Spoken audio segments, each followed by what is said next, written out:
Raymond memorial higher secondary school की ओर से आप सबको हैप्पी सेवत। यीशु साय, जय मसीह की। परमेश्वर आपको अच्छी सेहत दे, स्वस्थ रखे। और अपनी सभा को शुरू करने के लिए हम गीत गाएंगे।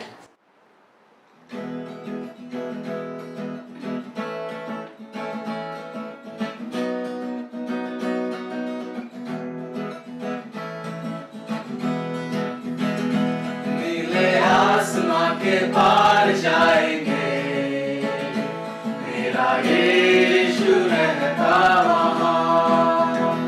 नीले आसमां के पार जाएंगे, मेरा यीशु रहता वहाँ।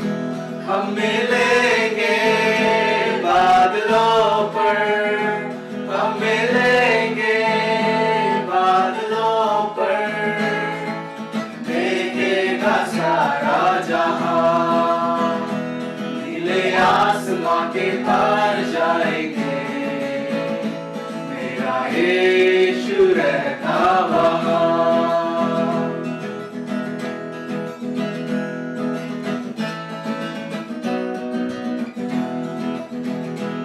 उसका कोई भी वादा न होगा अधूरा, हर एक वादा उसका होगा है पूरा। उसका कोई भी वादा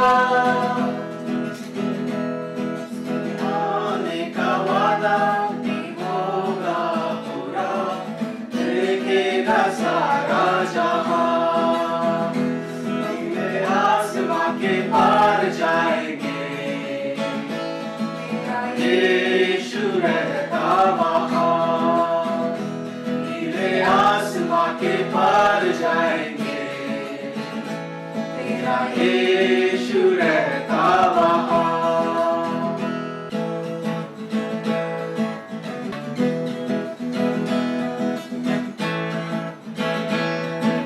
परम पिता की हम स्तुति गाएं, वो ही है जो बचाता हमें। परम पिता की हम स्तुति गाएं, वो ही है जो बचाता हमें। सारे पापों को करता क्षमा, सारे रोगों को करता चंगा। परम पिता की हम स्तुति गाएं, वो ही है जो बचाता हमें।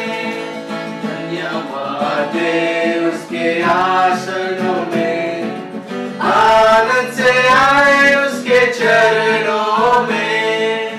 धन्यवाद दे उसके आसनों में, आनंद से आए उसके चरणों में। संगीत गाकर खुशी से मुक्ति चट्टान को जय ललकारे। परम पिता की हम स्तुति गाएं, वो ही है जो बचाता हमें।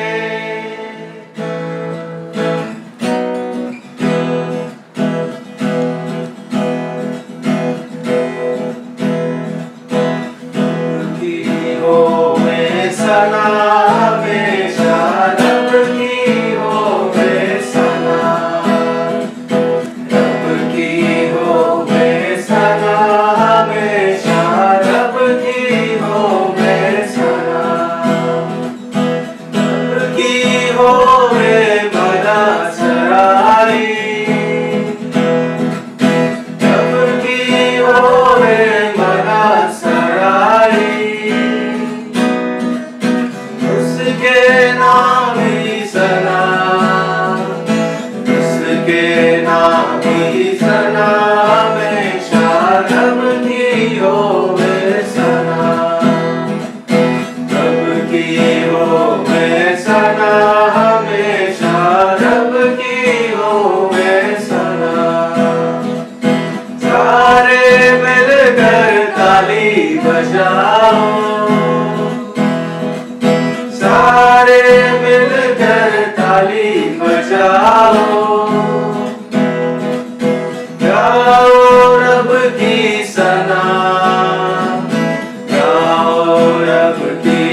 हैप्पी साबत।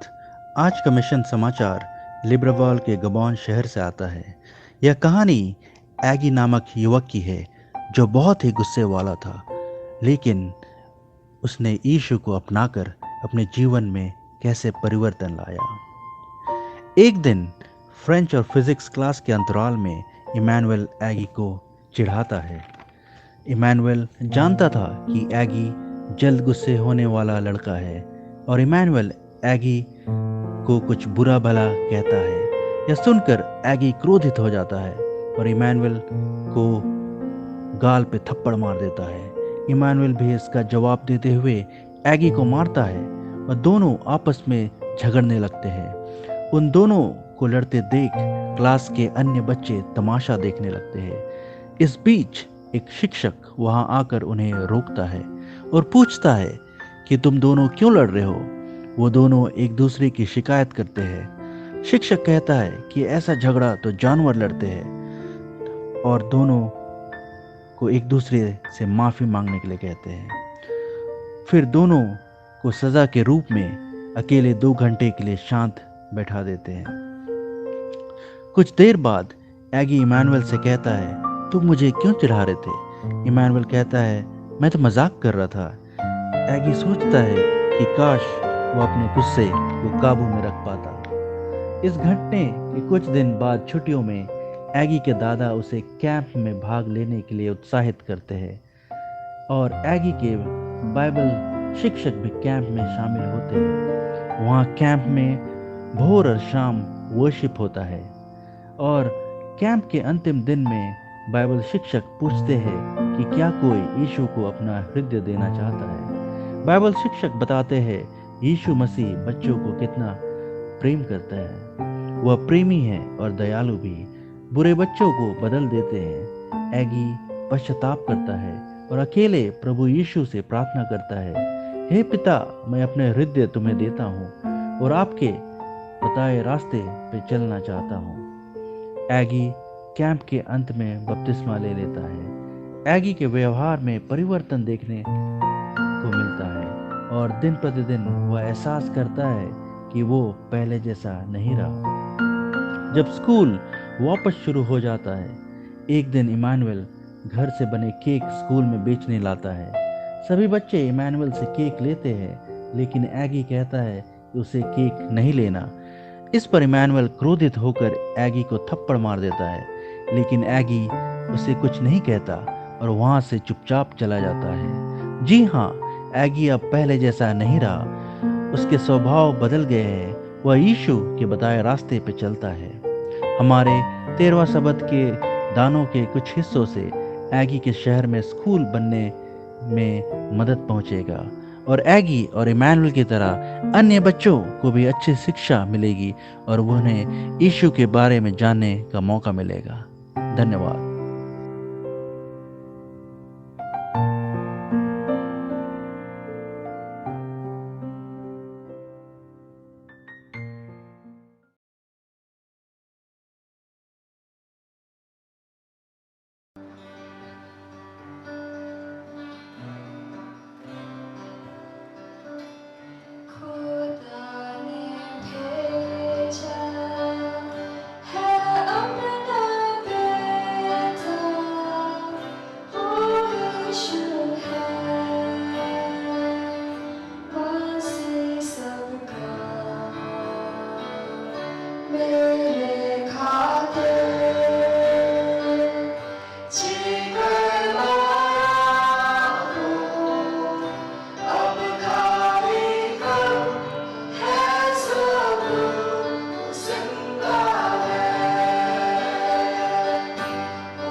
shout and face a certain place because He lives. Who's in the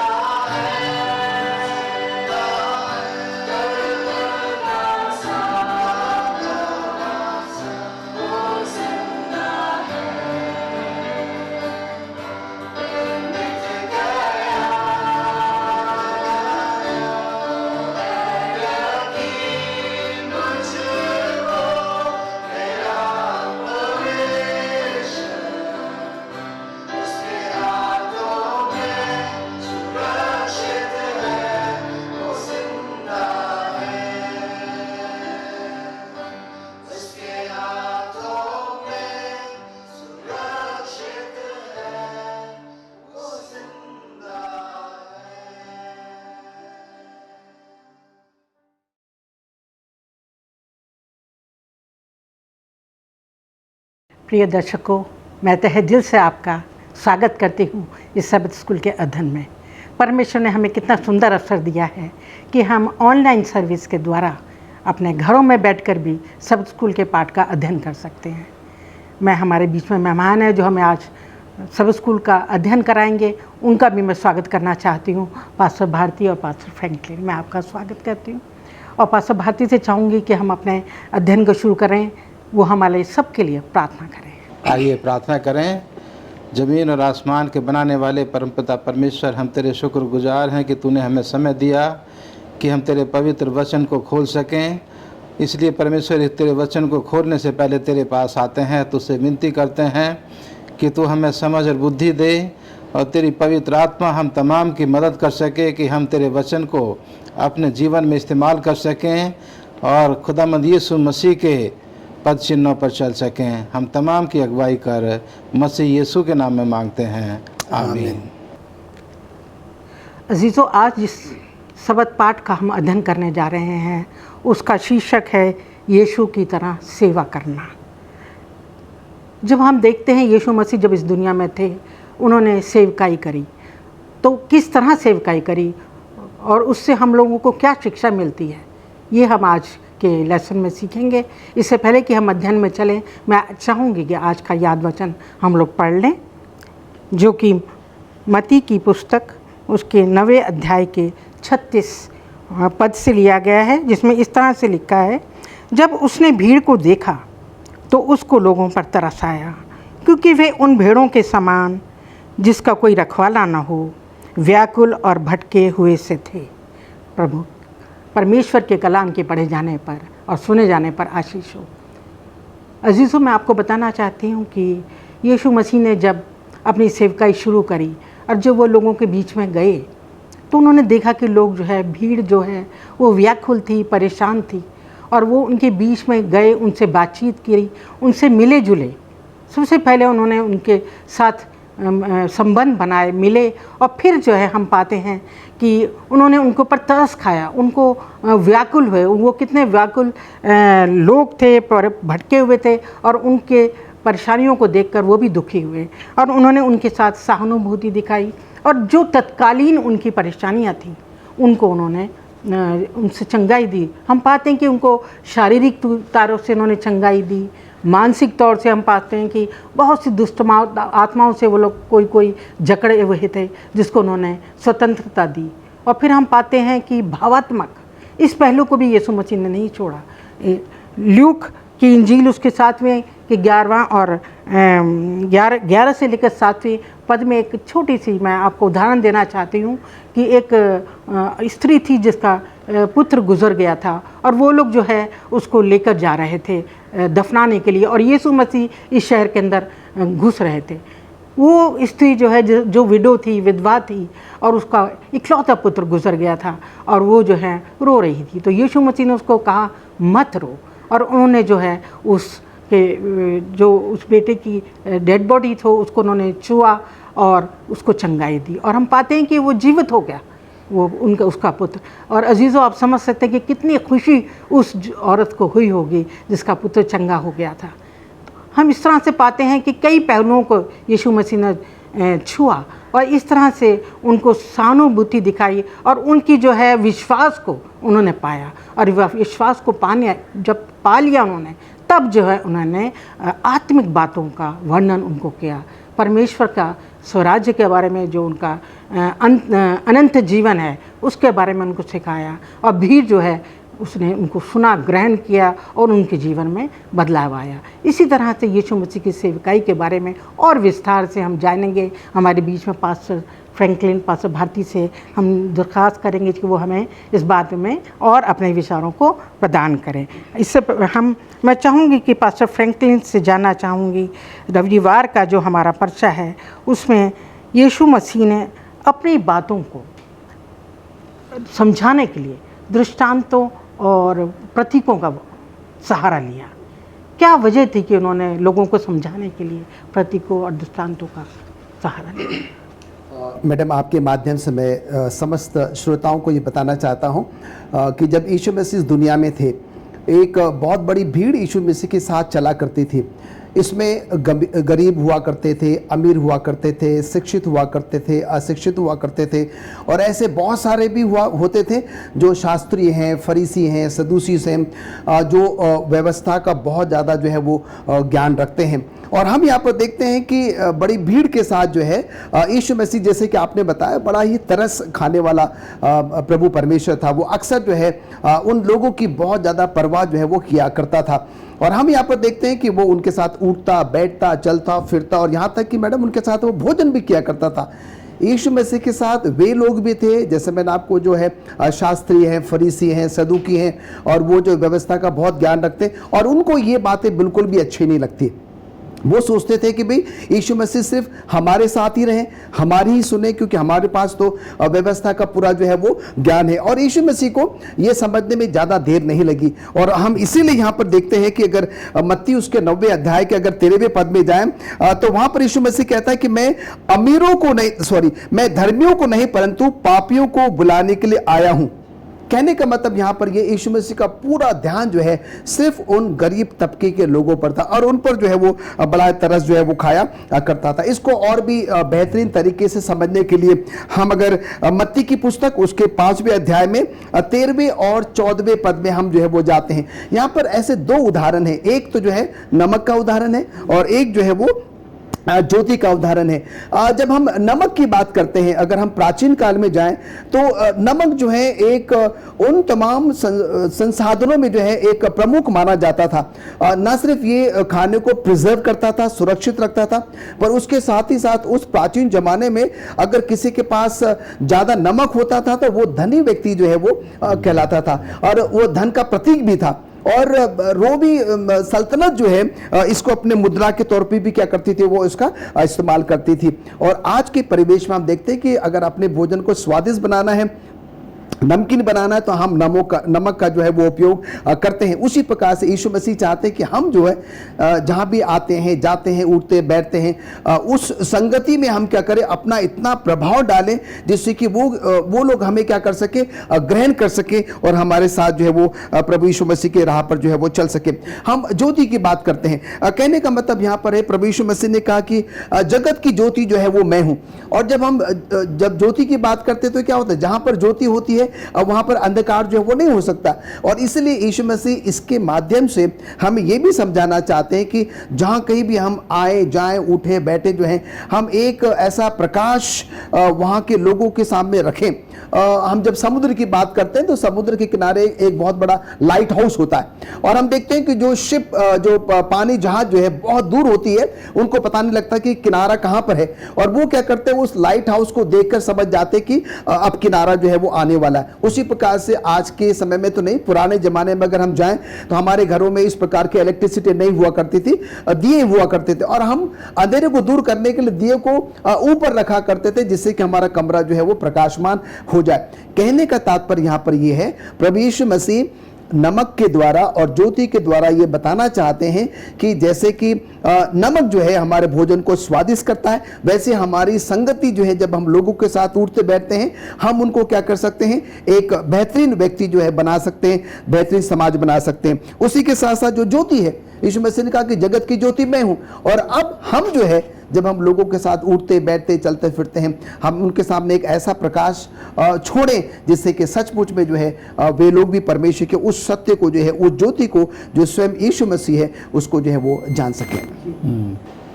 pastor Franklin, जैसे भी आपने बताया यीशु मसीह के बारे में, आपने सबसे पहला जो एस्पेक्ट है जो उनके जीवन का वो आपने इस्तेमाल करा कि यीशु मसीह अपने घर से निकल करके लोगों के साथ जा कर के घुले मिले जी।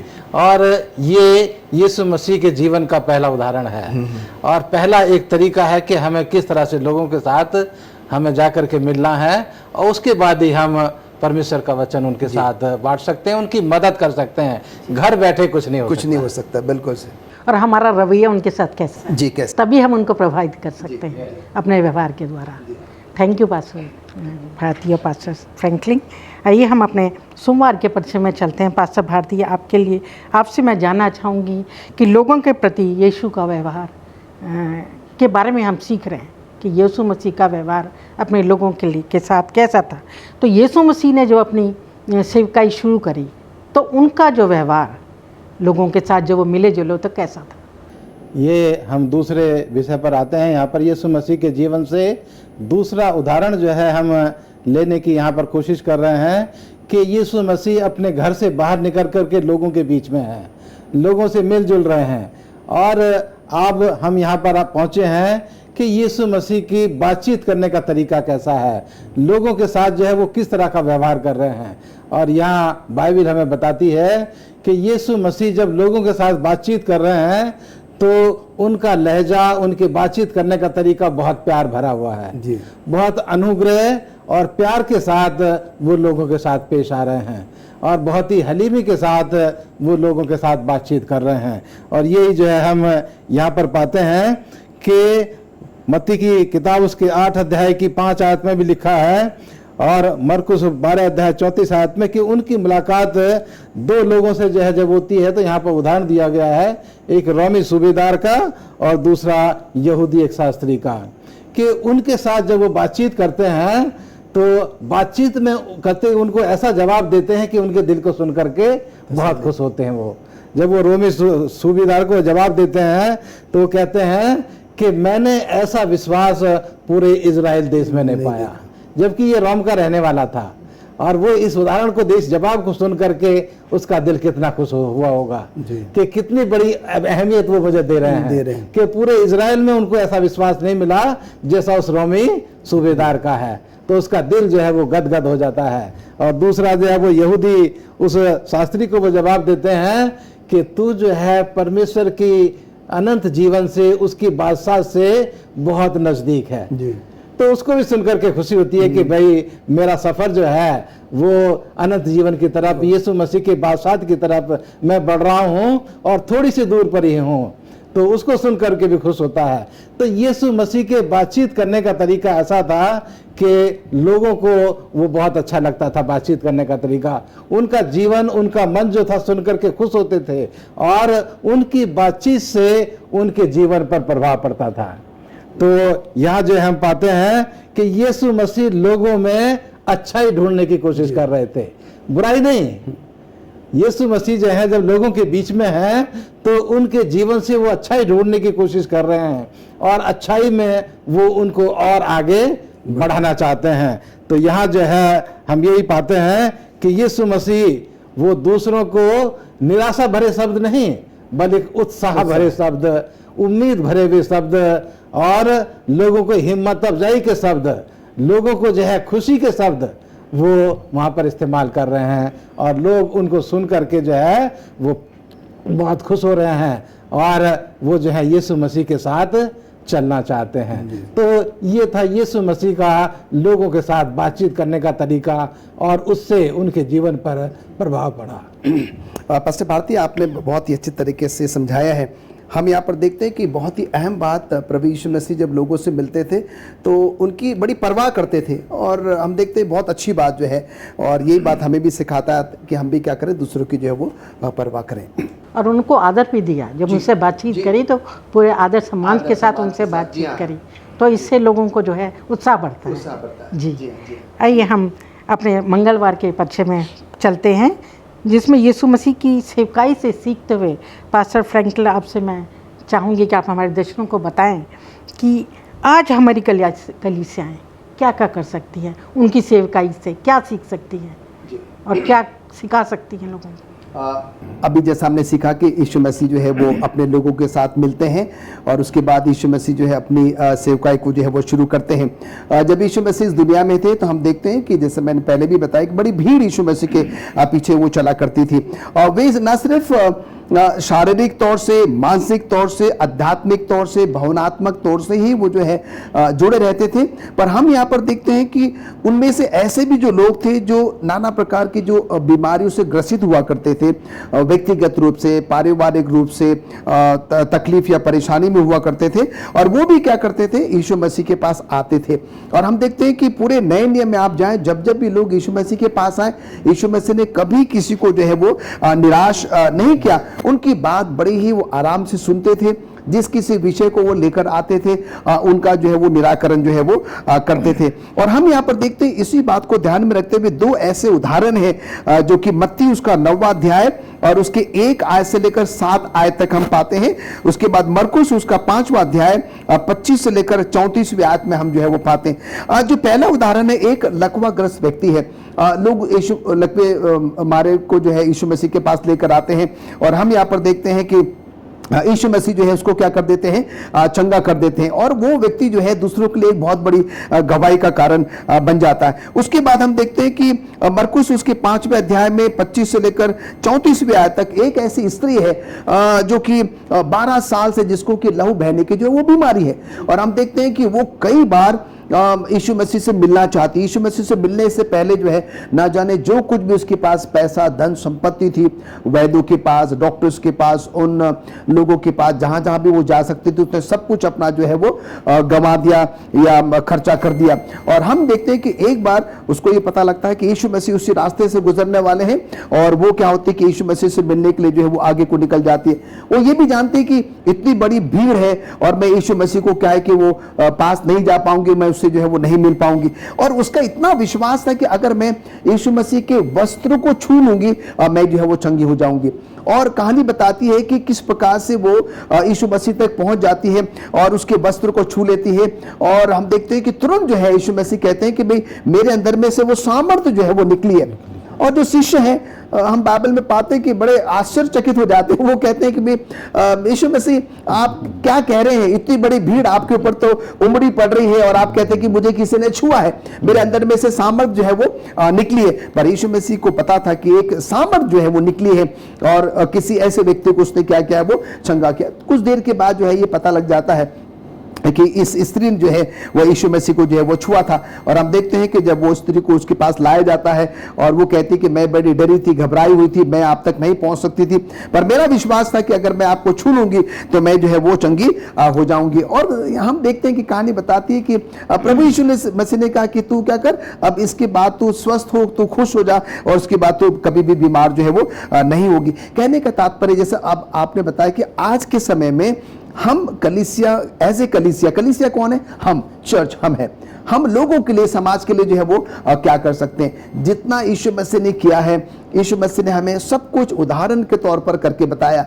जब हम लोगों से मिलते हैं, उठते बैठते चलते फिरते, जो कुछ भी हम उनके लिए कर सकते हैं हम करने का पूरा जो है वो प्रयास करें। आर्थिक तौर से मदद करते हैं, बहुत अच्छी बात है। नैतिक तौर से मदद कर सकते हैं, बहुत अच्छी बात है। आध्यात्मिक तौर से मदद कर सकते हैं, बहुत अच्छी बात है। और आज के इस परिवेश में हम देखते हैं, विशेष करके जब ये महामारी का दौर है, हमें जो है, हम परमेश्वर के वचन को तो लेकर जाते हैं, पर उसके साथ ही साथ ऐसे बहुत सारे लोग हैं जिनको कि शायद भोजन की, ऐसी बहुत सारी भौतिक वस्तुओं की जरूरत है।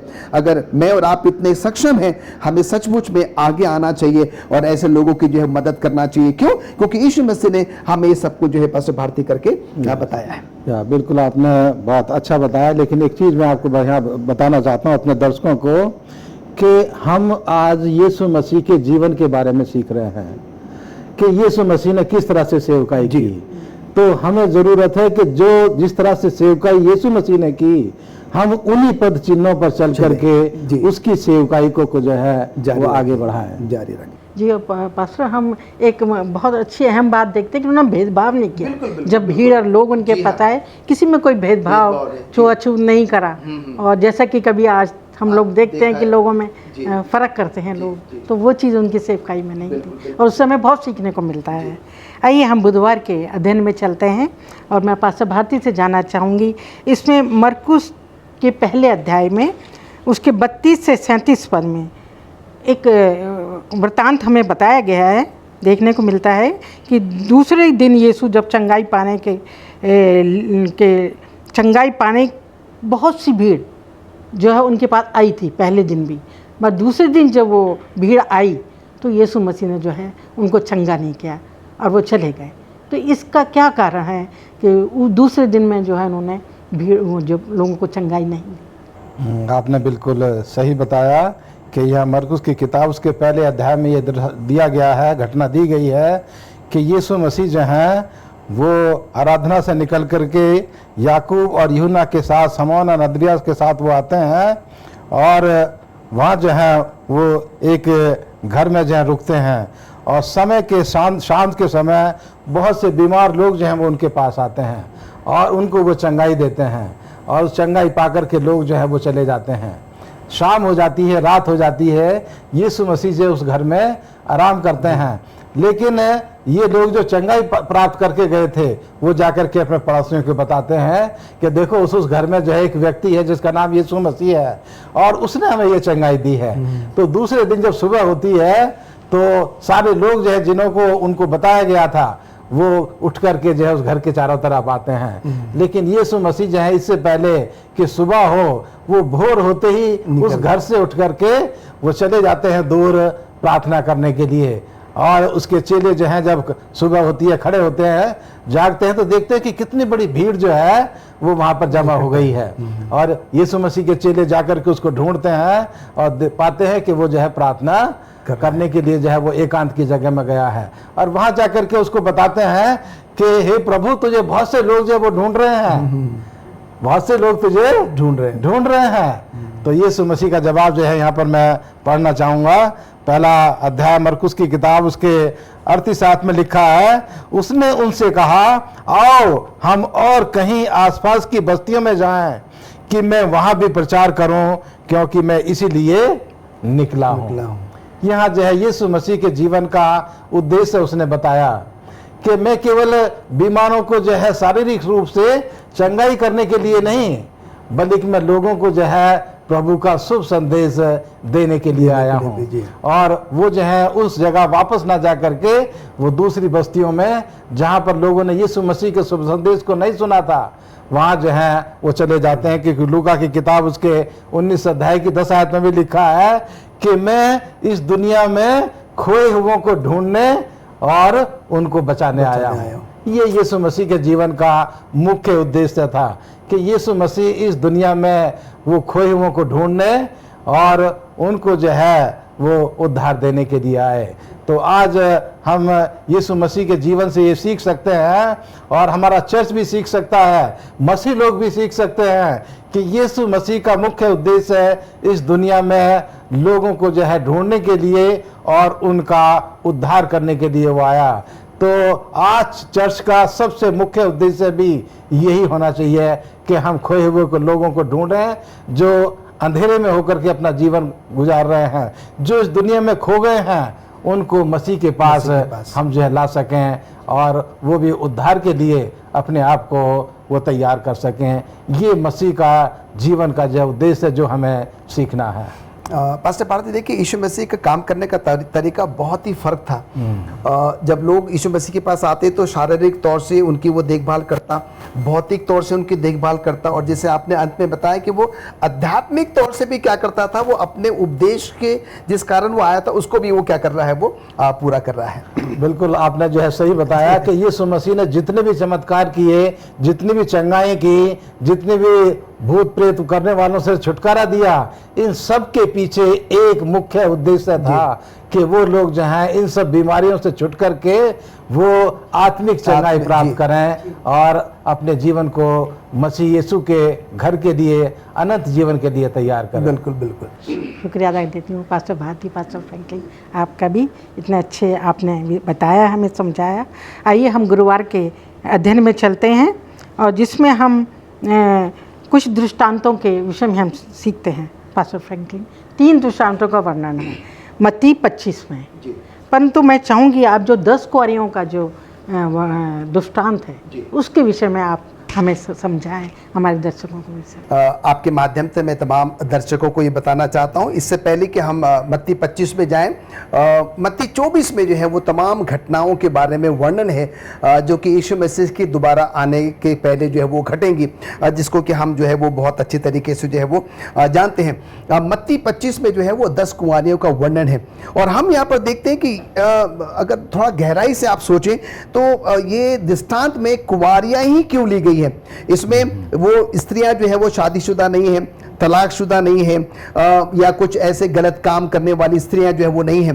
तो यहाँ पर 10 कुंवारियों का मतलब होता है कुंवारापन जो है वो पवित्रता को दर्शाता है। और हम यहाँ पर देखते हैं क्योंकि ये 10 कुंवारियां जो है वो दुल्हन के तौर पर है, तैयार हो रही हैं और उनको पता है कि उन्हें क्या करना है, दूल्हे से जो है वो मिलना है। और इसके साथ ही साथ हम यहाँ पर देखते हैं कि ये जो 10 कुंवारियां हैं, 10 की 10 को जो है वो सब कुछ जो है, मशाले 10 को दी गई, तेल 10 को दिया गया, सारी जानकारियां जो है वो 10 की 10 को जो है वो दी गई। पर हम यहाँ पर देखते हैं इस दृष्टांत में कि उसमें से 5 तो समझदार हैं और 5 जो है वो मूर्ख हैं।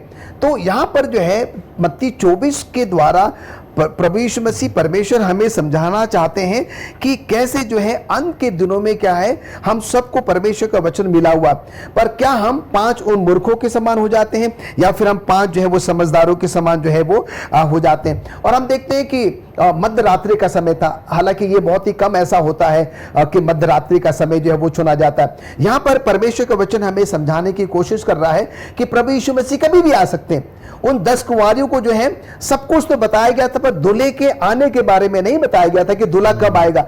और इसका मतलब ये है कि वो चाहते थे कि क्या करें, ये 10 कुंवारियां हमेशा तैयार रहे कि दूल्हा जो है वो कभी भी आ सकता है। और हम देखते हैं कि कहानी बताती है कि जो 5 समझदार थी वो जागती रही, अपनी मशालों को उन्होंने तैयार रखा, और जब मध्य रात्रि में जो है वो दूल्हे की आवाज वो सुनते हैं, वो तुरंत जो है वो तैयार हो जाती है। पर ये जो 5 मूर्ख थी, हम देखते हैं कि ये तो कुछ समय के बाद शायद वो ऊँघने लगी, उसके बाद वो सो गई, और जब दूल्हे के आने की आवाज़ वो सुनते हैं तो ये 5 जो मूर्ख हैं वो अपने आप को तैयार करने में जुट जाती हैं। अपनी उन 5 समझदार बहनों से कहती कि भाई आप हमें भी थोड़ा सा तेल दे दो और हमारी भी थोड़ी देखभाल कर लो। तो उन्होंने उस बात से मना कर दिया और तुरंत फिर ये अपने गाँव में, कस्बों में जाती हैं तेल लेने के लिए, और हम कहानी को जो है वो जानते हैं। और ये जो 5 तैयार थी वो दूल्हे के साथ जो है उस विवाह घर में जो है प्रवेश कर जाती हैं, और ये 5 जो मूर्ख हैं उनको पहुंचते पहुंचते बहुत समय लग जाता है। और जब तक वो पहुंचती हैं वो क्या हो जाता है कि वहां पर वो दरवाजा बंद हो जाता है और उसके बाद वो प्रवेश बिल्कुल भी नहीं कर पाती है। और हम यहाँ पर देखते हैं कि मैं आपके लिए जो चंद आयतें बस जल्दी से पढ़ना चाहूंगा। मत्ती उसका 5वां अध्याय और उसकी जो है वो 31 आयत से लेकर जो है वो चंद आयतें, बहुत अच्छी बात यहाँ पर जो है वो लिखी हुई है। तब राजा अपनी दाहिनी ओर वालों से कहेगा, हे मेरे पुत्र के धन्य लोगों, आओ उस राज्य के अधिकारी हो जाओ जो जगत के आदि से तुम्हारे साथ के लिए तैयार किया गया है। क्योंकि मैं भूखा था, तुमने मुझे खाने को दिया, मैं प्यासा था, तुमने मुझे पानी पिलाया, मैं परदेसी था और तुमने मुझे अपने घर में ठहराया, मैं नंगा था और तुमने मुझे कपड़े पहनाए, मैं बीमार था और तुमने मेरी सुधि ली, मैं बंदीगृह में था और तुम मुझसे मिलने आए। तब धर्मी उसको उत्तर देंगे, हे प्रभु, हमने कब तुझे भूखा देखा और खिलाया, या प्यासा देखा और पानी पिलाया? हमने कब तुझे परदेसी देखा और अपने घर में ठहराया, या नंगा देखा तो अपने कपड़े पहनाए? हम हमने कब तुझे बीमार या बंदीगृह में देखा और तुझसे मिलने आए? तब राजा उन्हें उत्तर देगा, मैं तुमसे सच सच कहता हूं कि तुमने जो मेरे इन छोटे से छोटे भाइयों में से किसी एक के साथ किया वो मेरे साथ किया। ये हम आयतें जो है वो जानते। कहने का मतलब यहाँ पर ये है, प्रभु यीशु मसीह मुझे और आपको समझाना चाहते कि जब हम इस समाज में रहते हैं, कलीसिया के तौर पर जो है, मुझे और आपको यीशु मसीह ने स्वयं वो सब कुछ करके बताया है जो मुझे और आपको आज जो है वो करना है। उसके साथ ही साथ हमें उसकी आमद के लिए जो है वो तैयार रहना है। हमें उन 5 मूर्खों के समान नहीं होना है, पर 5 समझदारों के समान होना है, जो कि हमेशा तैयार थी और दूल्हा आया और उसके साथ उस विवाह घर में प्रवेश हो गई। और वैसे ही जो है, अगर हम अपने आप को तैयार रखेंगे, जब कभी भी यीशु मसीह आ जाए, हम सब के सब तैयार पाए जाएंगे और उसके साथ उस स्वर्गीय घर में हम प्रवेश कर सकेंगे।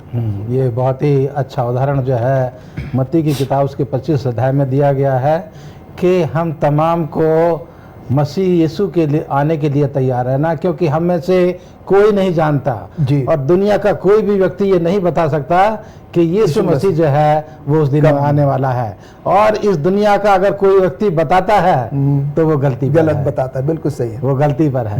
हमें उसकी बात का विश्वास नहीं करना है।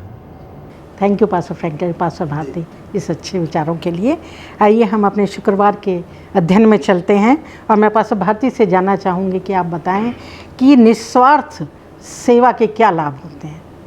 ये सवाल जो आपने पूछा है, ये दुनिया के तमाम लोगों के लिए है। ये सवाल केवल मसीह लोगों के लिए नहीं, बल्कि दुनिया के तमाम लोग इस पर विचार कर सकते हैं कि निस्वार्थ सेवा जो है उसके क्या लाभ हो सकते हैं या उसके क्या लाभ होते हैं। मैं इसके ऊपर रोशनी डालने से पहले एक बात को बताना चाहता हूँ। एलन जी वाइट की एक किताब है हीलिंग मिनिस्ट्री, उसके पेज नंबर 145 पर यहाँ यह कुछ लिखा है जो मैं बताना चाहता हूँ अपने दर्शकों को, कि इस दुनिया में ऐसे बहुत से लोग हैं जो ईश्वर पर भरोसा नहीं करते जी, नास्तिक, और ऐसे भी बहुत से लोग हैं जो किसी इंसान पर भी भरोसा नहीं करते। लेकिन उनके साथ जो है अगर भलाई की जाए और उनकी जो है मदद की जाए तो वो उसको अप्रिशिएट करते हैं, उसको जो है कहते हैं कि हाँ ये व्यक्ति जो है उसने मेरे साथ अच्छा काम किया है। तो इस दुनिया में ऐसे बहुत से लोग हैं कि हम उनकी मदद करके, उनके साथ सहानुभूति दिखा करके हम उनको जो है एक अच्छे रास्ते पर या अच्छे माहौल में जाने के लिए जो है सलाह दे सकते हैं। अपने विचारों से जो है या अपने सुझावों से हम उनकी मदद कर सकते हैं।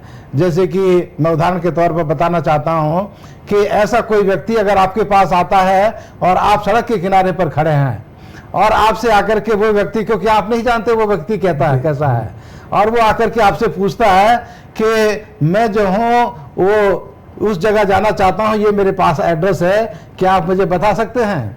तो अब ये आपका फर्ज बनता है या आपका दिल क्या गवाही देता है कि आप किस तरह से उसकी मदद करें। आप ये भी कह सकते हैं कि आप जो है सीधे जाइए, राइट को आप मुड़िए और सामने जो कोठी है या घर है या ऑफिस है वहाँ ये आपका एड्रेस है। लेकिन अगर आप एक कदम आगे बढ़कर उसको कहते हैं कि आइए आप मेरे साथ चलिए थोड़ी दूर, और उस मोड़ पर जाकर के आप इशारा करके बता सकते हैं कि वो जो पेड़ जो खड़ा है वो आपका एड्रेस है, तो मैं आपको बताना चाहता हूं कि वो आदमी आपको जो है वो बहुत आपका शुक्रिया अदा करेगा और आपको अप्रिशिएट करेगा। तो ये है निस्वार्थ सेवा। आपका उसमें कोई स्वार्थ नहीं है, लेकिन ये आपके जीवन के ऊपर निर्भर करता है कि आप कितना आगे बढ़कर लोगों की जो है वो मदद करने के लिए तैयार हैं। तो यहाँ मैं बताना चाहता हूँ कि निस्वार्थ सेवा जो है वो लोगों के दिलों को खोलती है।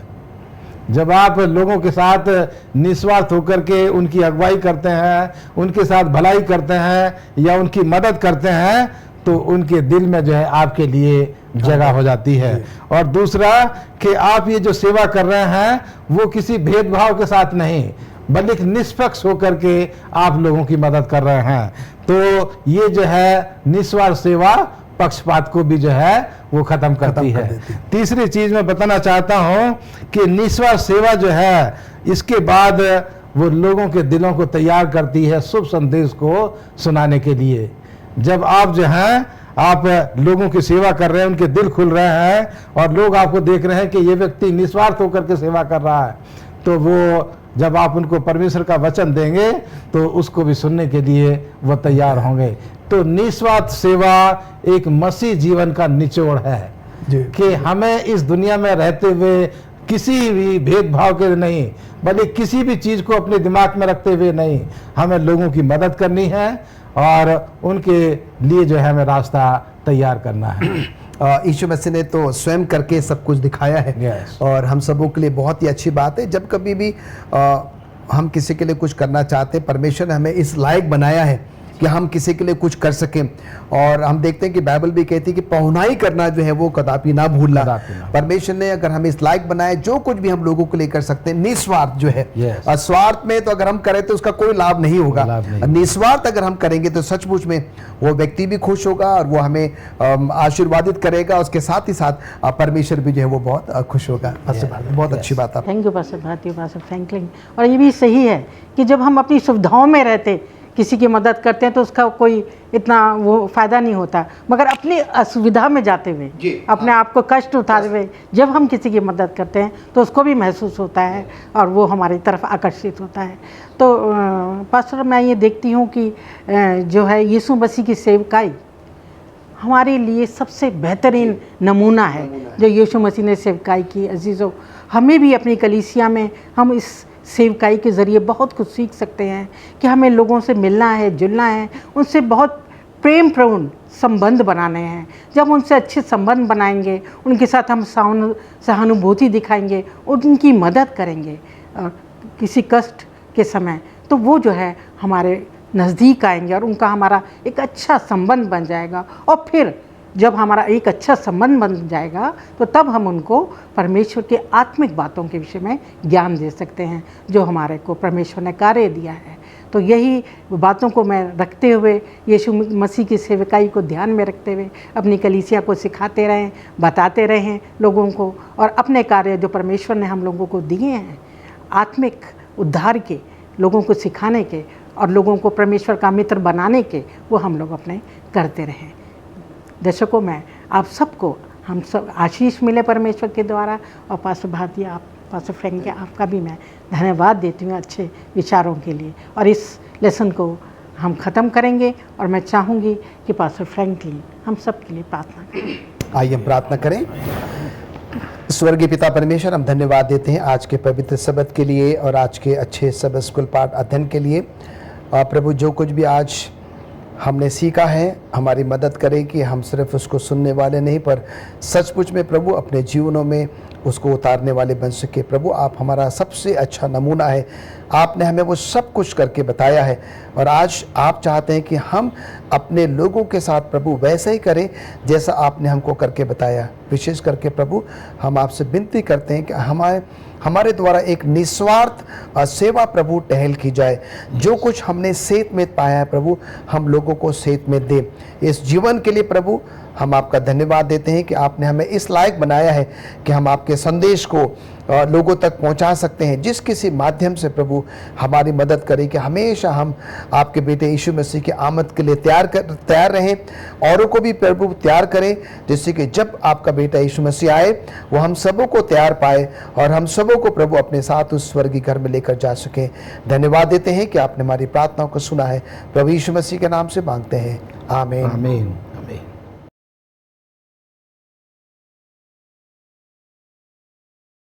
आइए हम प्रार्थना करें। आसमान और ज़मीन के बनाने वाले सर्वशक्तिमान प्रभु, तेरा बहुत ही धन्यवाद करते हैं जीवन के लिए, जीवन की सांस के लिए और जीवन की हर खुशी के लिए। तेरा धन्यवाद करते हैं पिता परमेश्वर, आज इस पवित्र दिन के लिए हम तेरी हमदो आराधना कर सकते हैं, तेरी स्तुति के भजन गा सकते हैं। पिता परमेश्वर, हमारी प्रार्थनाओं को, हमारे भजनों को, हमारी आराधनाओं को स्वीकार कर और हम अपने अनुसार आशीष दें। पिता परमेश्वर, प्रार्थना करता हूँ जितने भी भाई बहन कोरोना से पीड़ित हैं, तो उन्हें चंगाई दे ताकि वो चंगे होकर अपने अपने घर जाए और तेरी महिमा करें, तेरा धन्यवाद करें। सभी डॉक्टर्स, नर्सेस के लिए प्रार्थना करता हूँ जो दिन रात सेवकाई में लगे हैं, उन पर तेरी आशीष हो। प्रार्थना करता हूँ विशेषकर उत्तराखंड रीजन के लिए, उत्तराखंड रीजन में तेरी आशीष हो। जो भी तेरा काम वहाँ पर है उसमें तेरी आशीष हो। जितने भी तेरे दास दासियाँ तेरे लिए काम कर रहे हैं उनके साथ रहना, उनकी हिफाजत करना। पिता परमेश्वर, विशेषकर प्रार्थना करता हूँ टीरी गढ़वाल मूलगढ़ चर्च के लिए। इन चर्च में तेरी आशीष हो, इन कलीसियाओं में तेरी आशीष हो। प्रार्थना करता हूँ लक्सर पटरी और काशीपुर चर्च के लिए। पिता परमेश्वर, जितने भी सदस्य हैं, पादरीगण हैं जो तेरी सेवकाई में लगे हैं, उन पे तेरी विशेष आशीष हो। प्रार्थना करता हूँ विशेष करके मीररामपुर चर्च की भूमि के लिए, जिसमें विवाद है, ये विवाद जल्दी से जल्दी सुलझ जाए और इस ज़मीन पे एक भव्य चर्च बने और तेरी कलीसिया इकट्ठे होकर तेरी आराधना उपासना कर सके। पिता परमेश्वर, जितने भी उत्तराखंड रीजन में स्कूल हैं, कॉलेज हैं, उन पे तेरी आशीष हो। ये सब बच्चों के साथ है जो स्कूल जाने वाले बच्चे हैं, उनके अभिभावकों के लिए, उनके माता पिताओं के लिए प्रार्थना करते हैं, उन पे तेरी आशीष हो। रुड़की कॉलेज के लिए प्रार्थना करते हैं पिता परमेश्वर, होने दे कि कॉलेज के दरवाजे खुलें और विद्यार्थीगण अपनी पढ़ाई शुरू करें। और प्रार्थना करता हूँ सभी स्कूलों के लिए, जितने भी स्कूल हमारे देश में हैं, सबके दरवाजे खुलें ताकि विद्यार्थीगण अपनी पढ़ाई शुरू करें। और सभी अध्यापकगण के लिए भी प्रार्थना करता हूँ, उनके परिवार के साथ तेरी विशेष आशीष हो। सभी घर में बंद पड़े हैं, जिसके कारण वो स्कूल नहीं जा सकते हैं और बहुत बड़ी समस्या है पिता परमेश्वर। स्कूल में फीस नहीं आ रही है, तनख्वाह देने में दिक्कत है। हम प्रार्थना करते हैं पिता परमेश्वर, ऐसा जरिया हो ताकि स्कूल खुले। और मैं प्रार्थना करता हूँ विशेषकर पिता परमेश्वर, तू इस कोरोना वायरस को दूर भगा, तेरे एक आदेश से ये लुप्त हो जाएगा। प्रार्थना करते हैं ऑनलाइन मिनिस्ट्री के लिए जो तेरे से एक काम में लगे हैं और घर घर में तेरे सुसमाचार का प्रचार किया जा रहा है और सभी को आशीष मिले। उन सभी भाई बहनों के लिए जो ऑनलाइन सेविका से जुड़े हैं, उन पे तेरी आशीष हो। पिता परमेश्वर, प्रार्थना करते हैं इस घड़ी के लिए, इस पवित्र दिन के लिए जो तूने हमें दिया है, और तेरे बेटे को पास लोगों को तेरे हाथों में सौंपता हूँ। तेरे वचन हो, उनके होंठ हो और उनके द्वारा जो भी सुसमाचार सुनाया जाएगा उसमें तेरी आशीष हो और हम सब तेरे वचन से तृप्त हो और अपने आप को तेरे आसमानी बादशाही के लिए तैयार करें।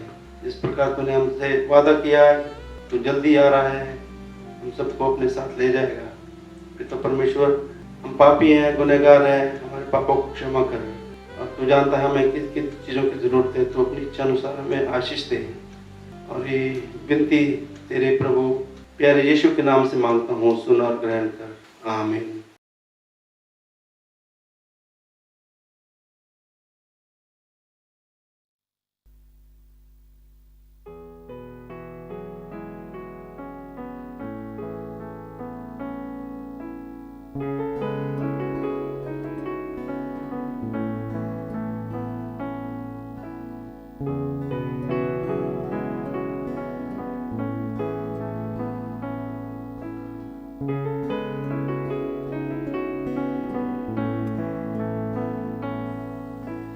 गर्भ के समय से पाला है,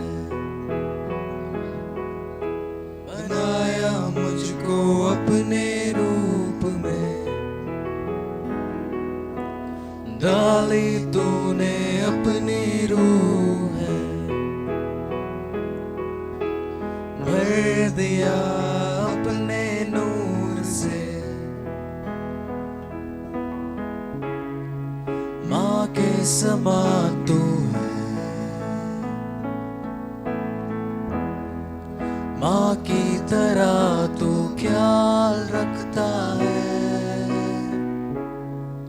माँ के समा तू है, माँ से भी ज्यादा प्यार करता है।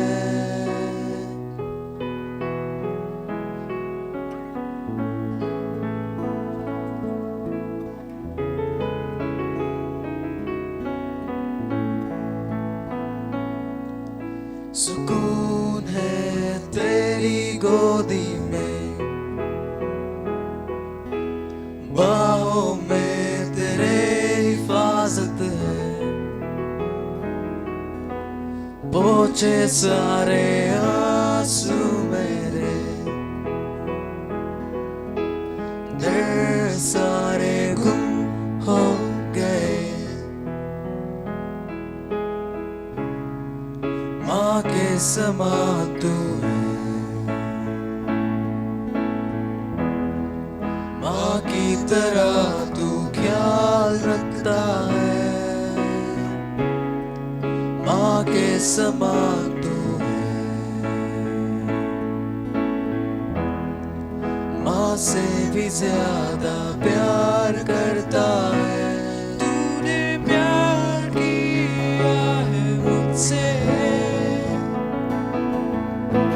जान से भी ज्यादा, जान से भी परवाह की है मेरी, छोटी से छोटी बातों की तूने प्यार किया है मुझसे,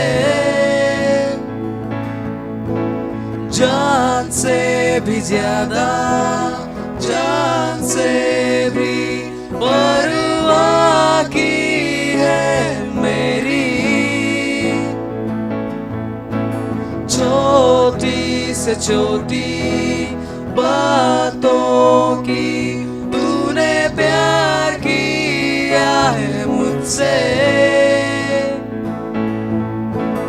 जान से भी ज्यादा, जान से भी परवाह की है मेरी, छोटी से छोटी बातों की माँ के समान तू है, माँ की तरह तू ख्याल रखता है, माँ के समान तू है, माँ से भी ज्यादा प्यार करता है।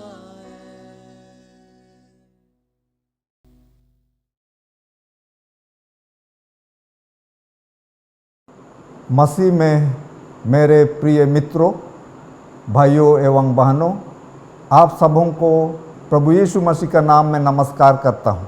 मैं आज परमेश्वर पिता को धन्यवाद देना चाहता हूं इस अवसर के लिए कि मैं आप सबों के सामने परमेश्वर का वचन पेश कर सकता हूं।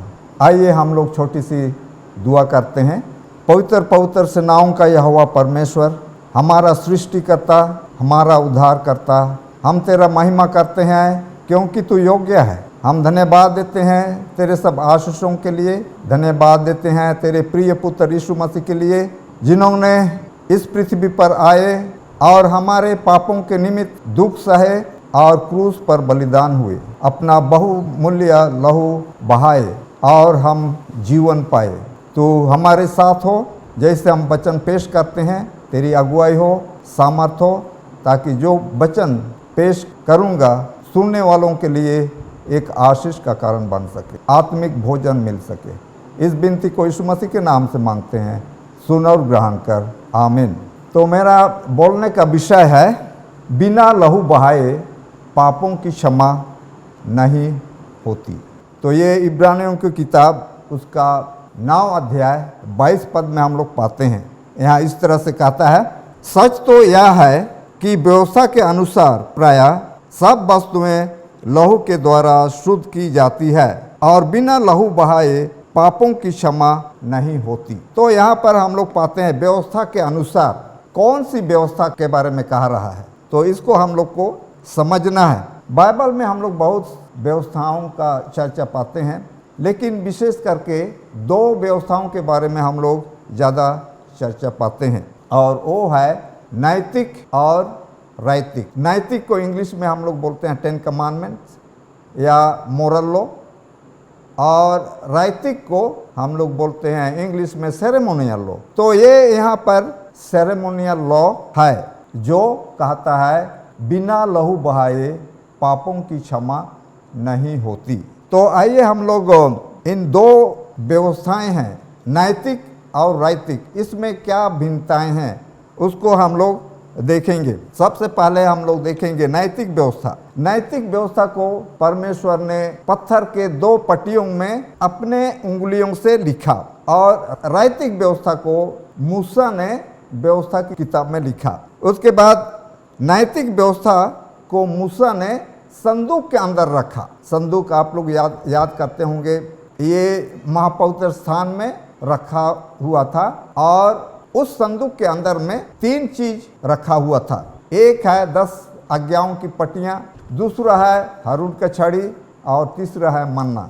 तो ये नैतिक व्यवस्था को जो है संदूक के अंदर रखा था और राजनीतिक व्यवस्था को संदूक के बगल में यानी कि संदूक से बाहर में रखा था। नैतिक व्यवस्था पाप आने से पहले से था। मनुष्य जब पाप किया उससे पहले से ही नैतिक व्यवस्था था और राजनीतिक व्यवस्था मनुष्य का पाप के बाद आता है। नैतिक व्यवस्था का उद्देश्य क्या है? नैतिक व्यवस्था का उद्देश्य है पाप को दिखाना, मनुष्य का पाप को दिखा देना। उसके बाद राजनीतिक व्यवस्था का उद्देश्य है पाप का इलाज को बताना और ये पदस्थल हम लोग पाते हैं यूहन्ना 1:29। वहाँ कहता है कि देखो वह परमेश्वर का मेमना जो जगत का पाप उठा ले जाता है। तो ये है इलाज। तो राजनीतिक व्यवस्था हमें पाप का इलाज को बताता है। नैतिक व्यवस्था संपूर्ण और पवित्र है। नैतिक व्यवस्था संपूर्ण है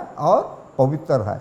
राजनीतिक व्यवस्था समय समय पर बदलता था और नैतिक व्यवस्था अनंत है, सदा के लिए है, इटर्नल है। परंतु राजनीतिक व्यवस्था थोड़े दिन के लिए था। जब तक यीशु मसीह का बलिदान नहीं हुआ तब तक ये इसका काम होता था। जब यीशु मसीह का क्रूस पर बलिदान हुआ तो ये राजनीतिक व्यवस्था जो है समाप्त हो गया। आइए हम लोग लहू के बारे में देखेंगे कि लहू क्यों विशेष है। लहू बिना बहाए पाप क्षमा नहीं होता, जैसे हम लोग इब्रानियों की किताब में पढ़े। तो लहू हमारे शरीर के लिए बहुत आवश्यक है। ये तरल पदार्थ है और शरीर के हर अंग में भोजन और ऑक्सीजन पहुंचाता है। इसका रंग लाल है और इसलिए हम लोग क्या गोरा, क्या काला, क्या सफ़ेद, क्या पीला, सब एक हैं। हम सब आदम के वंश के हैं इस लहू के जरिए से। लहू जीवन है। मैं बाइबल से एक पदस्थल पढ़ना चाहूँगा। लय व्यवस्था का किताब उसका 17 अध्याय में हम पाते हैं। लय व्यवस्था 17 उसका 11 पद में यहाँ कहता है, क्योंकि शरीर का प्राण लहू में रहता है और उसको मैंने तुम लोगों को वेदी पर चढ़ाने के लिए दिया है कि तुम्हारे प्राणों के लिए प्रायश्चित किया जाए, क्योंकि प्राण के कारण लहू ही से प्रायश्चित होता है। तो परमेश्वर हमारे लिए क्रूस पर बहुमूल्य लहू बहाया हमारे पापों के लिए ताकि हम जीवन पाएं। इस उपदेश को मैंने 3 भाग में बांटा है। पहला है पाप क्षमा के लिए लहू का ही क्यों जरूरत पड़ा। पाप क्षमा के लिए लहू का ही क्यों जरूरत पड़ा। दूसरा है कब और कहाँ पर लहू का बहाना आरंभ हुआ। कब और कहाँ पर लहू का बहाना आरंभ हुआ। तीसरा है जानवरों का बलिदान या लहू का बहाना कब और क्यों अंत हुआ। जानवरों का बलिदान या लहू का बहाना कब और क्यों अंत हुआ। तो ये 3 बिंदुओं पर हम लोग चर्चा करेंगे। आइए हम लोग देखेंगे कि पाप क्या है। पहला यूहन्ना 3:4 में कहता है, जो कोई पाप करता है व्यवस्था का विरोध करता है और पाप तो व्यवस्था का विरोध है। रोमी 6:23 में कहता है, पाप का मजदूरी मृत्यु है, परंतु परमेश्वर का वरदान हमारे प्रभु यीशु मसीह में अनंत जीवन है। तो यहाँ हम लोग देखते हैं कि व्यवस्था का उल्लंघन करना क्या है, पाप है और पाप का मजदूरी मृत्यु है और पाप क्षमा के लिए लहू का जरूरत है। जब मनुष्य पाप किया आदम की बारी में तो परमेश्वर के पास 5 विकल्प थे जिसका वो इस्तेमाल कर सकता था। तो 5 विकल्प क्या हैं? हम लोग पहला विकल्प देखेंगे। पहला विकल्प में कहता है मनुष्य का सर्वनाश कर सकता था, परमेश्वर मनुष्य को नष्ट कर सकता था। इससे क्या होता? इससे स्वर्गदूत परमेश्वर पर सवाल उठाते, प्रेमी परमेश्वर इस तरह से क्यों किया? उसका प्रेम कहाँ गया? उसका दया कहाँ गया? उसका धीरज कहाँ गया? और परमेश्वर प्रेमी परमेश्वर नहीं कहलाता, परंतु एक कठोर और क्रूर परमेश्वर कहलाता। परमेश्वर इस विकल्प को इस्तेमाल नहीं करता है। दूसरा विकल्प था व्यवस्था को हटा सकता था या तो उसमें ढील दे सकता था। इसमें क्या होता? इसमें परमेश्वर का चरित्र पर सवाल उठता, क्योंकि व्यवस्था परमेश्वर का चरित्र को दर्शाता है और परमेश्वर व्यवस्था का पूरा पालन किया। हम लोग एक पदस्थल पढ़ेंगे जो मिलता है मत्ती 5 उसका 17-18 में। यहाँ कहता है, या ना समझो कि मैं व्यवस्था या भविष्यवक्ताओं की पुस्तकों को लोप करने आया हूँ। लोप करने नहीं परंतु पूरा करने आया हूँ। मैं तुमसे सच कहता हूँ कि जब तक आकाश और पृथ्वी टल न जाए तब तक व्यवस्था से एक मात्रा या एक बिंदु भी बिना पूरा हुए नहीं टलेगा। यीशु मसीह व्यवस्था का पूरा पालन किया। तीसरा विकल्प है मनुष्य को आज्ञा पालन कराने के लिए परमेश्वर बल और शक्ति का इस्तेमाल कर सकता था। जबरदस्ती उसको गाइड करता, क्या करना है क्या नहीं करना है। तो इससे क्या होता? अगर फोर्स से, शक्ति से उसको आज्ञा पालन कराता तो क्या होता?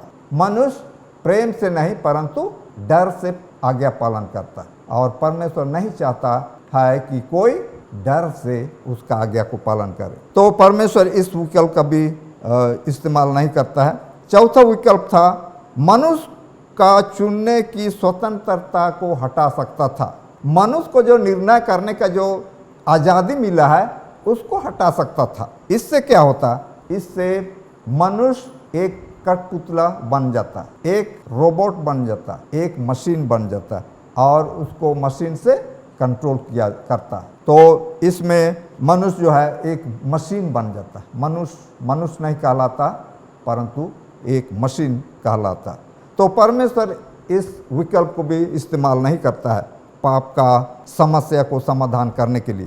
पांचवा विकल्प है मनुष्य का रुख या रवैया परमेश्वर के प्रति में बदलाव ला सकता था। परमेश्वर अपना महान प्रेम दिखाकर मनुष्य का दिल और आत्मविश्वास को आकर्षित कर सकता था ताकि पवित्र आत्मा का अगुवाई से मनुष्य अपना पाप का गुलामी को समझे और सहायता के लिए यीशु के पास आता। परमेश्वर पांचवा विकल्प को लेता है। परमेश्वर पांचवा विकल्प को लेता है।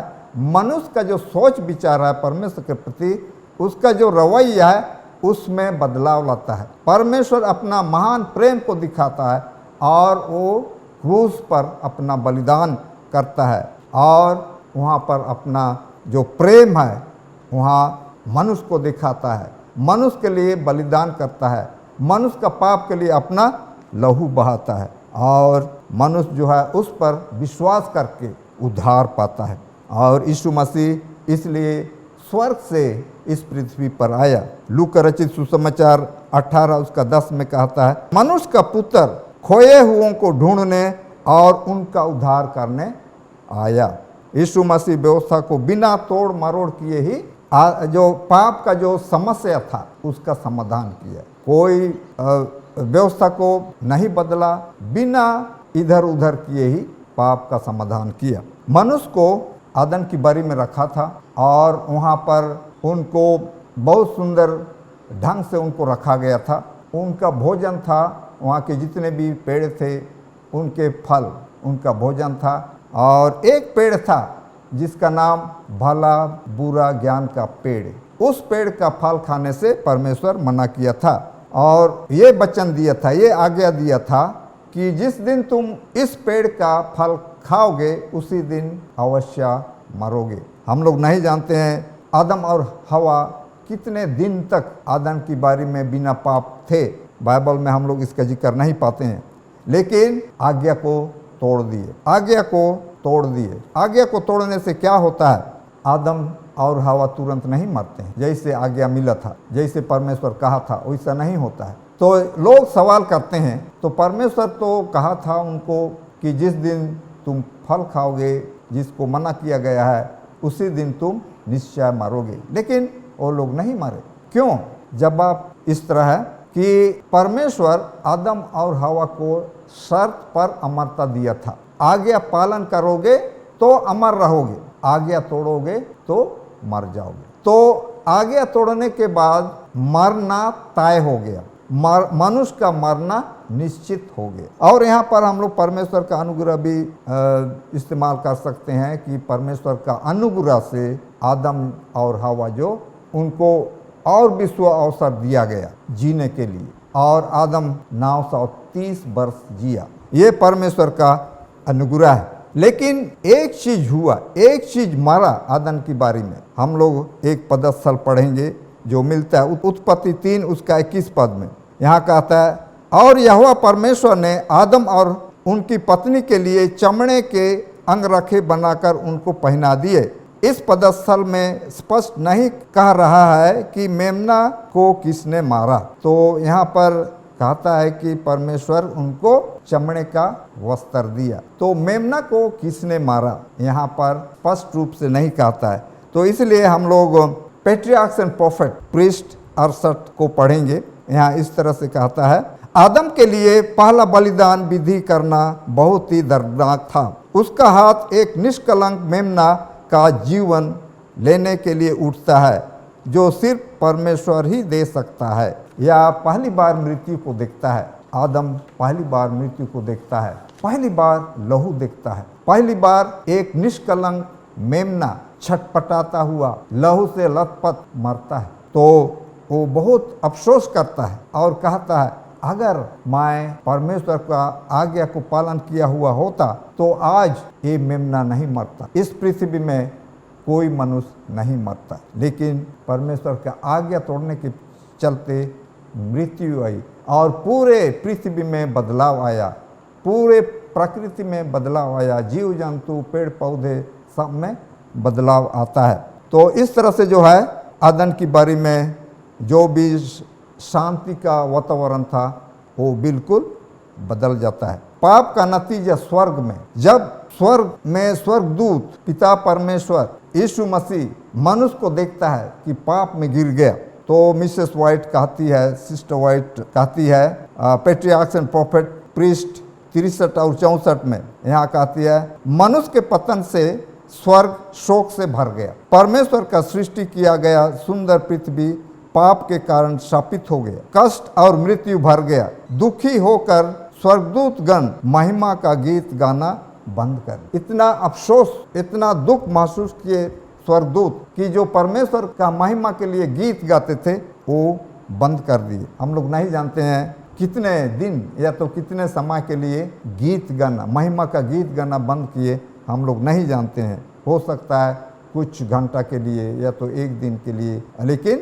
सिस्टर वाइट कहती है कि महिमा का गीत गाना बंद कर दिए। यीशु मसीह को दया आ गया जब मनुष्य को देखता है कि बेसहारा है, बेसहाय है और बिना कोई उसका मदद किए वो पाप से नहीं बच सकता है। वो दलदल में गिर गया, दलदल जिसको बोलते हैं quick sand, sinking sand English में, उसमें गिर गया है।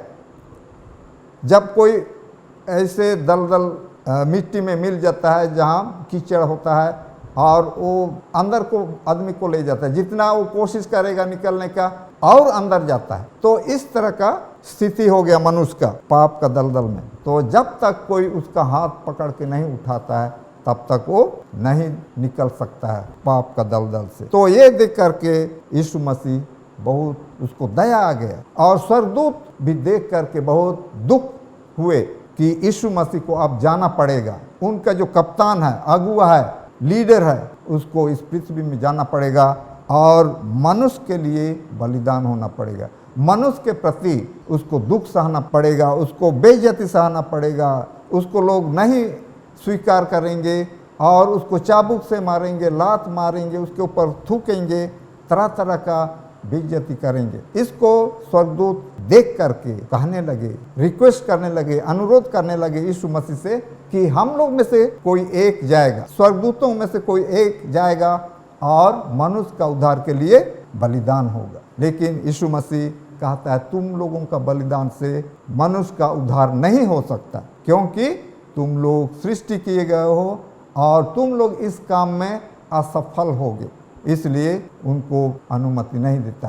केवल वही मनुष्य का उद्धार कर सकता है जो परमेश्वर के बराबरी में है, यानी कि जो परमेश्वर है, जिसने मनुष्य का सृष्टि किया है, वही मनुष्य का उद्धार कर सकता है और कोई नहीं। पाप का नतीजा आदम के बारे में इसको हम लोग देखेंगे। हम लोग देखें कि जैसे यीशु मसीह रोज आता था आदम के बारे में, पाप से पहले आदम से मिलने के लिए, तो आदम और हवा यीशु मसीह को स्वागत करते थे। लेकिन जब पाप हुआ उस दिन यीशु मसीह आया, आदम का पता नहीं, आदम की बारी बिल्कुल सुनसान है, सन्नाटा है। यीशु मसीह वहाँ आता है और पुकार के कहता है, हे आदम तू कहाँ है? आदम छिपा हुआ है और कहता है कि हम छिप गए हैं डर से, हमें डर लग रहा है, शर्म लग रहा है, क्योंकि जिस पोशाक वो लोग पहने थे पाप से पहले, पवित्रता का पोशाक पहने थे, तो वो पाप के बाद हट जाता है। अब वे नंगे हैं, नंगा महसूस कर रहे हैं और उनको शर्म लग रहा है, इसलिए वो लोग छिप गए। तो आदम, अब यीशु मसीह कहता है क्या तूने उस फल को जिसे मैंने मना किया था खाने से खा दिया? तो इस तरह से पूछता है और देखते हैं कि एक दूसरे को वो लोग दोष लगाने लगे। तो लहू का बहाना, मेमना का जो लहू बहाना आदम की बारी में हुआ, ये आदम के जरिए ही हुआ। आदम ही उसको कत्ल किया और आदम और हवा को उस मेमने का चमड़े से उनके लिए पोशाक बनाकर पहना दिया। और ये पोशाक आदम को दो चीज़ याद कराता, एक है पाप उसने किया उसको याद कराता है, और दूसरा है यीशु मसीह का बलिदान, कि यीशु मसीह एक दिन आएगा और मनुष्य का पाप के लिए बलिदान होगा। उनको न्याय सुनाता है, सांप को, स्त्री को और आदम को न्याय सुनाता है परमेश्वर। यहाँ कहता है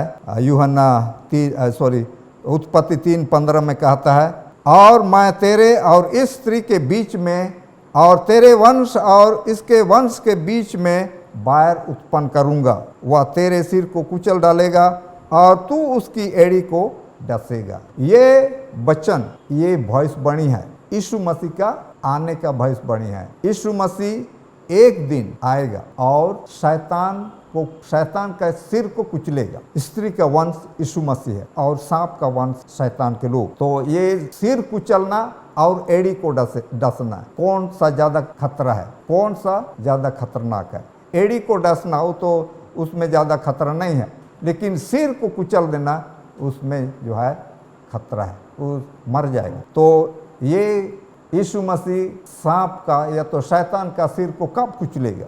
1000 वर्ष के बाद। 1000 वर्ष के बाद जब यीशु मसीह धर्मी लोग स्वर्ग से उतरेंगे, नई यरूशलेम स्वर्ग से उतरेगा इस पृथ्वी पर बसने के लिए, उस समय शैतान का सिर को यीशु मसीह कुचलेगा और पूरा जितने भी शैतान के लोग हैं, दुष्ट लोग हैं, पापी लोग हैं, सब नष्ट होंगे। ये पृथ्वी जो है आग से शुद्ध किया जाएगा, उसके बाद नई पृथ्वी का निर्माण होगा और धर्मी लोग सब उसमें बसेंगे यीशु मसीह के साथ। फिर स्त्री से उसने कहा, मैं तेरी पीड़ा और तेरे गर्भवती होने के दुख को बहुत बढ़ाऊंगा।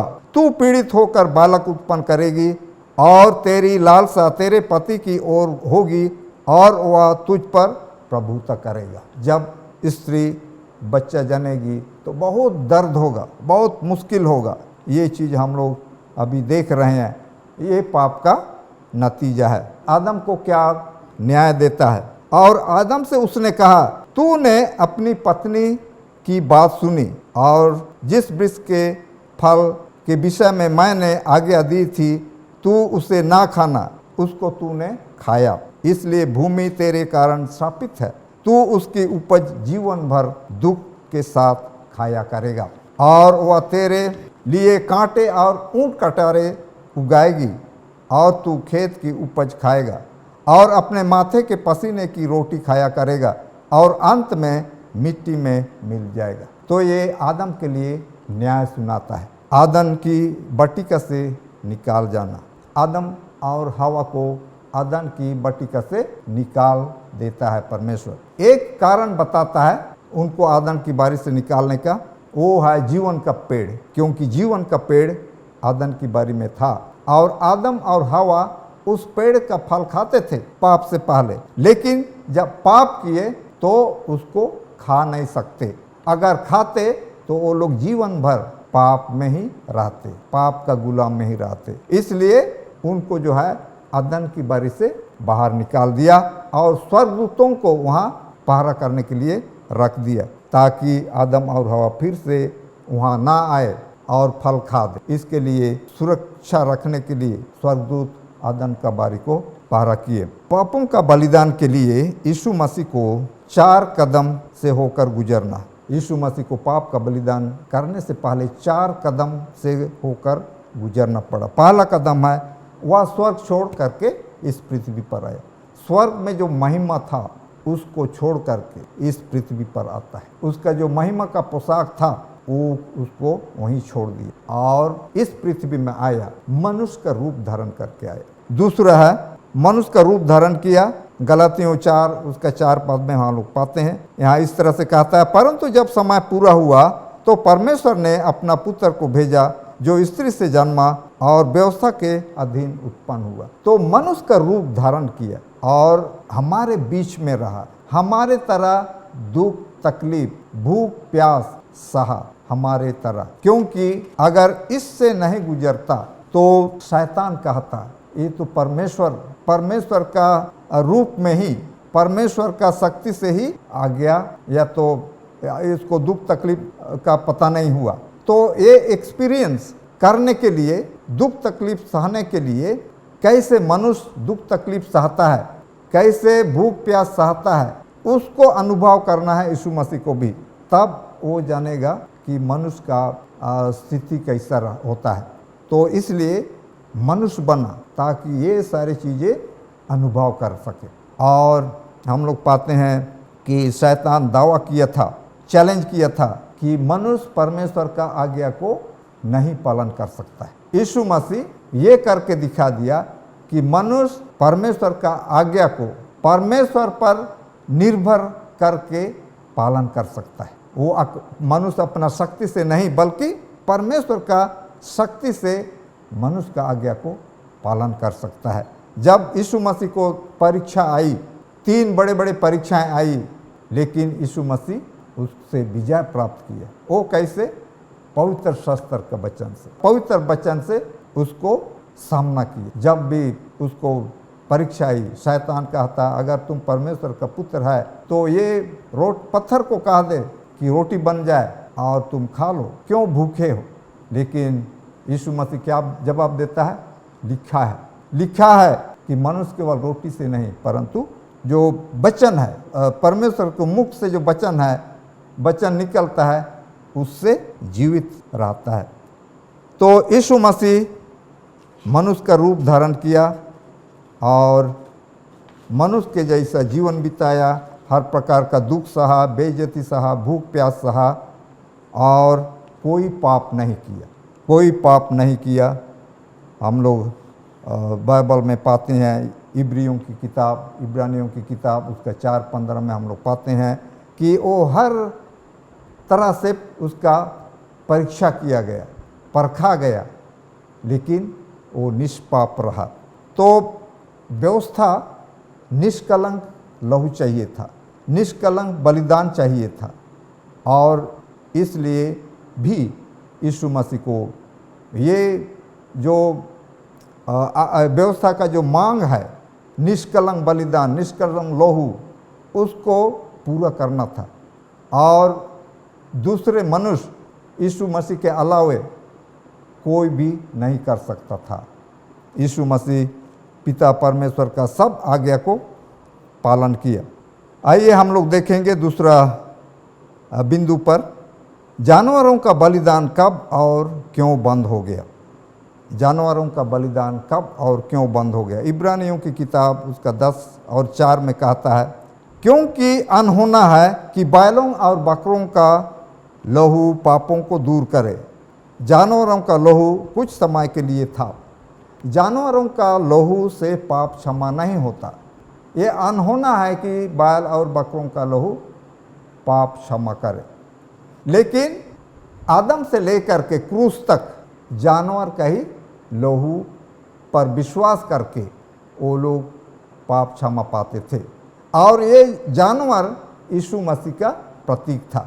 इसलिए जब यीशु मसीह क्रूस पर बलिदान हुए, क्रूस पर लहू बहाए, तो ये समाप्त हो गया। मंदिर का सेवा का काम जो है सब समाप्त हो गया, क्योंकि यीशु मसीह जो है परमेश्वर का मेमना था, जो सृष्टि से पहले से ही वध किया हुआ है। प्रकाशित वाक्य 13-18 में हम लोग ये बात पाते हैं। और यूहन्ना 1 उसका 29 में कहता है, देखो वह परमेश्वर का मेमना जो जगत का पाप उठा ले जाता है। तो जब यीशु मसीह बलिदान हुआ तो जितने भी मंदिर में बलिदान हुआ करते थे और सेवा होती थी, सब समाप्त हो गए। और क्या चीज़ समाप्त हुआ, इसको हम लोग देखेंगे। कोलोसियों की किताब 2 अध्याय उसका 14 से 17 पद में कहता है, और विधियों का वह लेख जो हमारे नाम पर और हमारे विरोध में था मिटा डाला, और उसको क्रूस पर कीलों से जड़कर सामने से हटा दिया। और उसने प्रधानताओं और अधिकारों और अपने ऊपर से उतार कर उनका खुल्लम खुला तमाशा बनाया, और क्रूस के कारण उन पर जय जयकार की ध्वनि सुनाई। इसलिए खाने पीने या पर्व या नए चाँद या सप्तों के विषय में तुम्हारा कोई फैसला ना करे, क्योंकि ये सब आने वाली बातों की छाया है, पर मूल वस्तुएं मसीह की है। तो बलिदान के अलावे और भी त्यौहार थे जो यहूदी लोग 6 त्यौहार मनाते थे, वार्षिक त्यौहार, तो ये भी क्रूस पर समाप्त हो गए। ये कौन कौन से त्यौहार हैं उसको हम लोग देखेंगे। ये मिलता है न्याय व्यवस्था की किताब उसका 23 अध्याय में। 6 त्यौहार हैं जिनको यहूदी लोग मनाते थे, और जब वो लोग मनाते थे तो उस दिन कोई काम काज नहीं करते थे, और जैसे साबत को पालन करते थे, जैसे साबत पालन करते थे, वैसा ही उस त्यौहार दिन को भी पालन करते थे। कोई काम काज नहीं, और वो लोग पवित्र रखते थे। तो ये सारे त्यौहार भी क्रूस पर समाप्त हो गया। फसह पर्व, अखमीरी रोटी, कटनी पर्व, पेंतिकुस्त, उसके बाद तुरहियों का पर्व, प्रायश्चित का दिन, झोपड़ियों का पर्व, ये जो है 6 त्यौहार थे, ये भी समाप्त हो गए।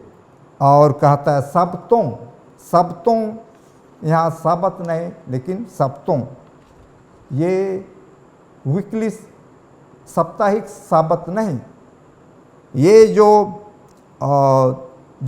6 त्यौहार था उसमें भी वो लोग विश्राम करते थे, काम काज नहीं करते थे, इसलिए सब्तों बोला। साबत का मतलब विश्राम, विश्राम करना।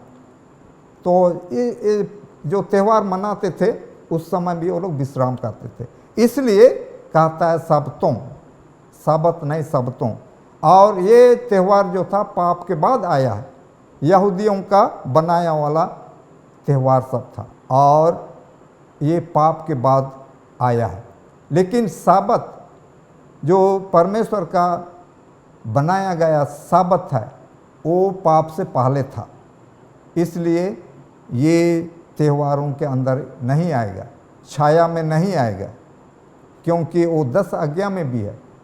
10 आज्ञा पाप से पहले से है, इसलिए 10 आज्ञा क्रूस पर समाप्त नहीं हुआ, जैसे दूसरे मसीह भाई लोग विश्वास करते हैं। सब विश्राम दिन 10 आज्ञा का एक आज्ञा है, और ये सदा रहेगा। परमेश्वर इसको समाप्त नहीं किया है, क्योंकि ये छाया में नहीं आता है। तो परमेश्वर प्रेमी परमेश्वर है और मनुष्य से इतना प्रेम किया कि अपना एकलौता पुत्र को क्रूस पर बलिदान किया, हमारे लिए दुख सहा। मनुष्य बहुत भाग्यशाली है। जब पाप किया मनुष्य को मरना था, लेकिन मेमना मरता है। आदम की बारी में मेमना का कत्ल होता है और वहीं पर बलिदान का आरंभ होता है। उसके बाद यीशु मसीह हमारे लिए बलिदान हुआ, हमारे पापों के लिए, ताकि हम अनंत जीवन पाएं। उस बलिदान पर विश्वास करके, उस बलिदान को स्वीकार करके हमें अनंत जीवन मिलेगा। मेरा अपील है कि परमेश्वर सब कुछ दे दिया मनुष्य के लिए, अपना एकलौता पुत्र दे दिया, क्रूस पर बलिदान हुआ, हमारा बदले व्यवस्था का आज्ञा के अनुसार लहू बहाया, क्योंकि ये व्यवस्था का मांग था और व्यवस्था का मांग को वो पूरा किया हमारे पापों के लिए। तो हम उसके बदले क्या देंगे? यीशु मसीह को हम क्या देंगे? एक बाइबल से मैं एक गीत किताब से मैं पढ़ना चाहता हूँ। ये यहाँ पर इस वचन से मिलता है, इंग्लिश गीत से है, उसको मैं पढ़ के सुनाता हूँ। दी मैंने अपनी जान और अनमोल रक्त को, कि होए तेरा त्राण, छुटकारा और मौत से ही। या जान यूं दी तुझे, क्या देता तू मुझे। तो ये सबके लिए सवाल है कि हम परमेश्वर को क्या दें। पवित्र शास्त्र में कहता है, रोमी 12:1 और 2 में, इसलिए है भाइयों, मैं तुमसे परमेश्वर की दया स्मरण दिलाकर विनती करता हूँ कि अपने शरीरों को जीवित और पवित्र और परमेश्वर का भावता हुआ बलिदान करके चढ़ाओ, यही तुम्हारी आत्मिक सेवा है। तो हमें क्या करना है? अपने शरीर को जीवित, पवित्र और परमेश्वर का भावता हुआ बलिदान चढ़ाओ, यही हमारी आत्मिक सेवा है। परमेश्वर आप सबों को आशीष दे। आइए हम लोग छोटी सी प्रार्थना करेंगे। पवित्र पवित्र सेनाओं का यहोवा परमेश्वर, हम तेरा धन्यवाद करते हैं क्योंकि तूने हम मनुष्य पर दया किया है। तूने अपना एकलौता पुत्र को दे दिया और हमारे लिए क्रूस पर बलिदान हुआ ताकि हम जीवन पाएं, अनंत जीवन। तू हमें मदद कर, तू हमें अगुवाई कर, तू हमें बल और ताकत दे ताकि हम यीशु मसीह का बलिदान को हम स्वीकार करें, उस पर विश्वास करें और अनंत जीवन पाएं। तेरे हाथ में सौंपे जाते हैं, तू हमें अगुवाई कर और एक अच्छा मसीही जीवन बिताने के लिए मदद कर। इस विनती को यीशु मसीह के नाम से मांगते हैं, सुन और ग्रहण कर। आमीन।